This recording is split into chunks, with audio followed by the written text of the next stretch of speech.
Thank you for your attention. This is the Getting Divorced podcast with Corey Shapiro. We're up to our special series about our ebook, Getting Divorced Without Losing Your Mind. We're going to do the next 8 episodes, introducing a chapter or 2 chapters about the book. We'll start off today with the introduction and first chapter. The introduction basically sets the stage here that we're not talking about the outer game. The outer game is that track that's run by your attorney. It's everything that's going to happen in your action. That is what is played by your lawyer. What we are focusing on this book is really the inner game. It's the mindset. And I got that from that great book, Inner Game of Tennis. All right, so chapter 1, what is a difficult divorce? A difficult divorce is an emotional battle. The focus is on unresolved emotional issues. And these emotional issues causes a lot of conflict. If you go in left brain solution focus first, not going to get anywhere. You're just going to get a lot of frustration. So the key points from that chapter are you're knowing you're in a difficult divorce when your focus is on the conflict, not the solutions. You also know that you're in a difficult divorce when you need to work on the emotional, irrational side first. People might not be ready to talk brass tacks initially. You also have to realize that dark personality traits are going to come out. We get triggered. And these dark personality traits that we all have to some degree is really going to blow up the budget, which we'll get into, which is your energy, your time, your money, and your emotion. All right, moving on. Let's go to the quote. I got a good one this week. It's from Winston Churchill. And if you haven't read his stuff, I suggest it. Even listening to it on Audible, this guy's a true genius, a true leader. Here's his quote. A pessimist sees the difficulty in every opportunity. An optimist sees the opportunity in every difficulty. Couldn't say it better myself. What a wordsmith. All we're talking about here is having the right mindset. All right, up to divorce news. It's an example of how easy it is to lose your mind.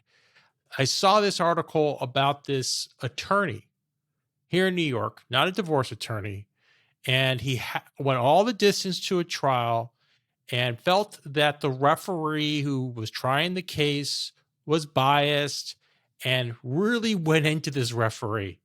And this referee got so upset with this guy that he sanctioned him. It went all the way to the appellate division, and he was reprimanded. So here's the point. Most people are expecting, and I used to expect, a smart, wise, good judge. I used to expect amicable, smart, easy to get along with counsel. That's not how this game works. If you get a wise judge, that's like winning the lottery. That is something to be thankful for. You're probably going to get a judge who's trying to do their best, but just human, overworked, underpaid, stressed. And you might just get them on a bad day. And you might be going through a really difficult divorce like this guy was. And there probably is some bias, unconscious on the referee's part. We're all human. We all like people a little better than others. The point is, unless it's egregious, you're not going to get anywhere. And that's just the way it is. Okay. So like, for example, some cops pull you over, they let you go. Other cops don't. It's just the luck of the draw. And that's what I want to get through to people, that it is a blessing to get a wise judge. Don't expect it. And this guy who went through the ringer learned the hard way, and he is apologizing for being outed for disrespecting the court. So as I say to everyone, just keep it internal and play the long game. All right, question. When does the child support cap apply? I am making $250,000 a year. My spouse is making $85,000. We are in mediation. My spouse wants to use the child support on all of our income. I want to go only up to the cap. and we're having a problem. Well, this question is different, obviously, depending on which state you're in and even in which county you're in. And it might even be different which judge you're in. So let's step back here. You have a child support cap, which I think is different in different areas. But in New York, it's $163,000. So there's no real discretion for the court. When they apply the statute to the income, they're going to apply the cap. If you have one child here in New York, it's 17%. Two children, it's 25%. There's some deductions for FICA, for city tax, not many deductions, not for federal taxes, not for state taxes. And they're going to apply it to the cap. But the issue is if you make more to the cap, the total parental income is more, what do you do? And that's where people fight.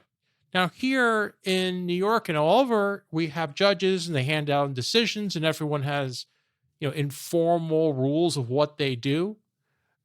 The golden rule is, I would say, look at lifestyle. If most of the money is being used for living expenses, the court may go higher than the cap.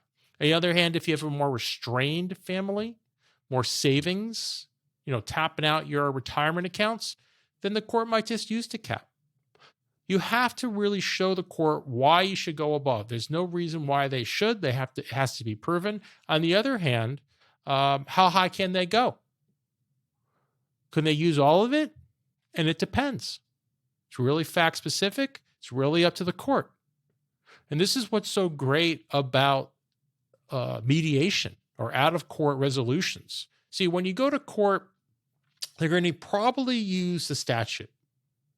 They might try to get out of the statute, might not be upheld. But if you're out of court or in negotiating, you can do things the real way. You can do things practically. The practical way of doing this is you're looking at your expenses. Right? Look at your expenses.